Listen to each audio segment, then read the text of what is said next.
So as I said previously, one of the major outcomes of atherosclerosis is the development of ischemic heart disease. And so that's going to be the topic of our next portion of this lecture on the heart. So ischemic heart disease basically occurs anytime you have an imbalance between the amount of perfusion of blood to the heart tissue itself and the demand of the heart tissue. So, in other words, if you increase the demand of the heart, but you don't also at the same time increase the blood supply to the heart, you're going to run into a condition of ischemia. And ischemic heart disease is obviously, as I said before, most commonly caused by atherosclerosis. It's due to the buildup of plaque, the occlusion of the lumen, and the reduction of blood flow to regions of the heart tissue. So that's, basically looking at the formation of plaques here and either the development of a thrombus during rupture or the thrombus actually completely occluding a coronary blood vessel. And of course, that's going to impact the area of the heart that is perfused by that particular blood vessel. Now remember that cardiac output is related to the heart rate times the ejection volume, so that anytime I impact the amount of oxygen that the heart muscle is receiving, that's going to impact cardiac output, and it's going to impact cardiac output because my ejection volume is going to decrease. If there's not enough oxygen around, my contractility decreases, which means my ejection volume decreases, which means my cardiac output decreases. Now, one thing that's interesting to note is that increased heart rate, I don't know why it keeps doing that. Increased heart rate limits perfusion. And the reason for that, you remember again, is that if we look at the heart muscle itself and we look at where the aorta comes out, right at the base of the aorta is where the right and left coronary arteries are located that shuttle off and spread to various parts of the heart tissue to supply it with oxygen. When the heart is contracting, these openings are closed off during contraction. And it's only when the heart relaxes that blood can drop down from the aorta and into the right and left coronary arteries and help perfuse the heart. So if you increase heart rate, what you're doing basically is you're reducing the amount of time that the heart is in a relaxed state, which means you're reducing the amount of time you have for perfusion of the heart tissue. So there are different clinical manifestations of ischemic heart disease.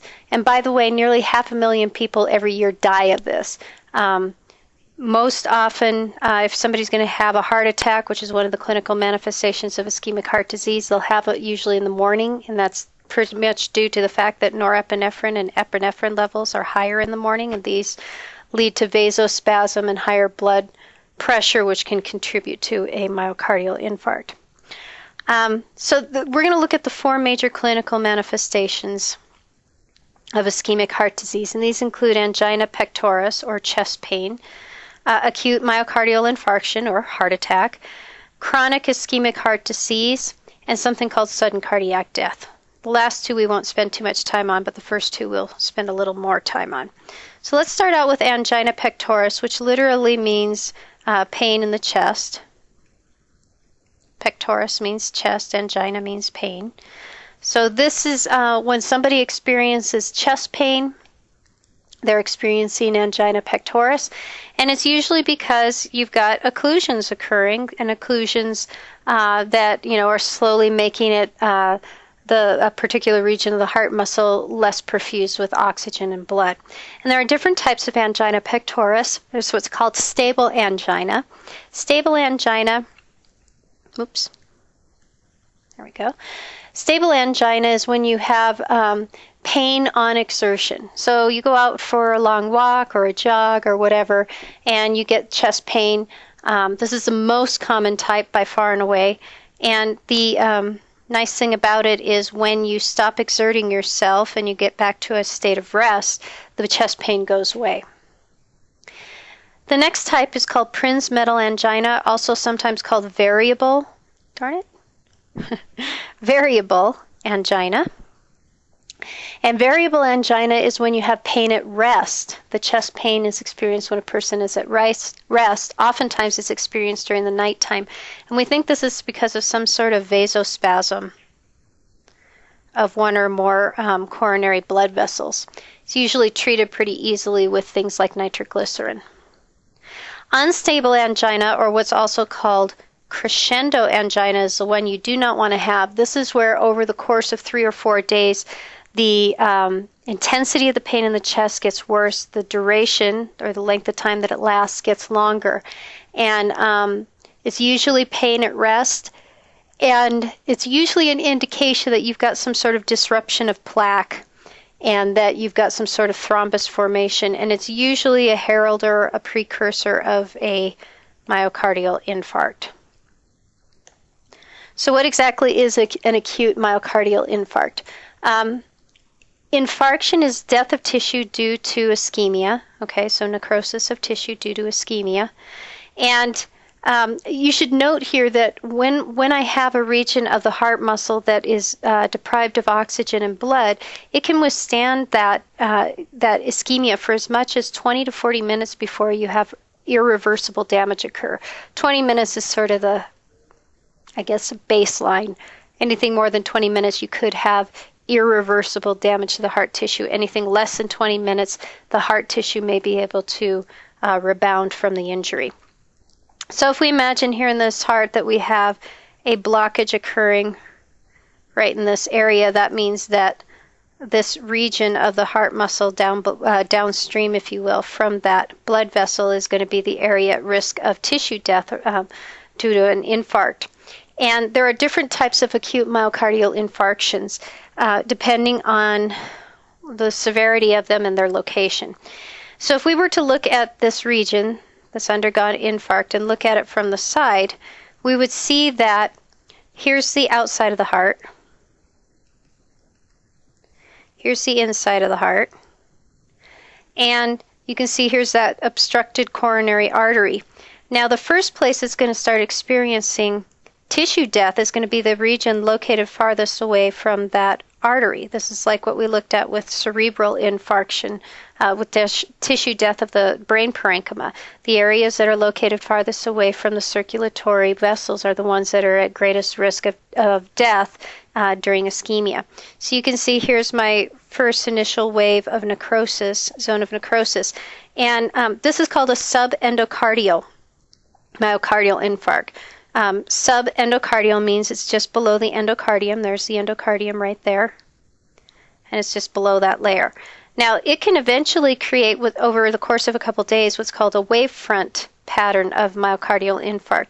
What that means is you get increasing waves of tissue death over time. And they spread out this way so that over time you get a much larger zone of necrosis.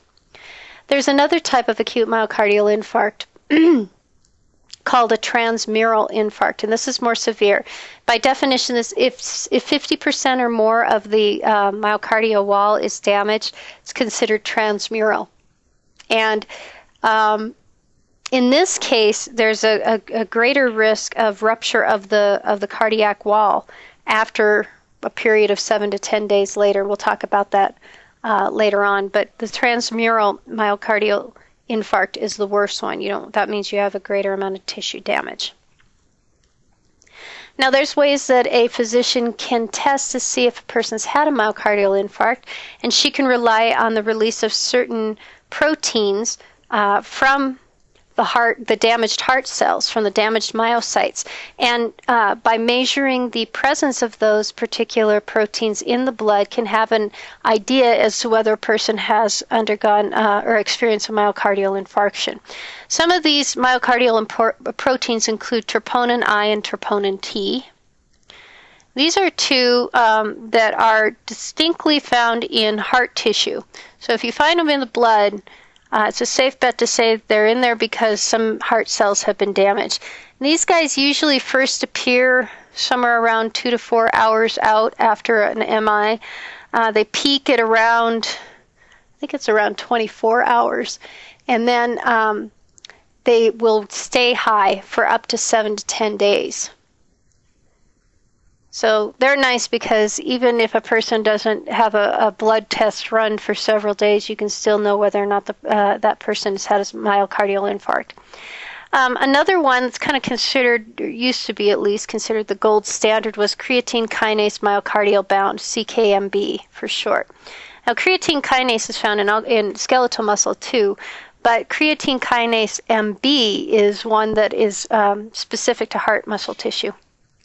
And this is another one that starts to appear 2 to 4 hours out, peaks at around 24 to 48 hours, but it's gone by 72 hours. So even though it's kind of considered the gold standard, you have to test the person within 3 days of the infarct, or else you're going to miss.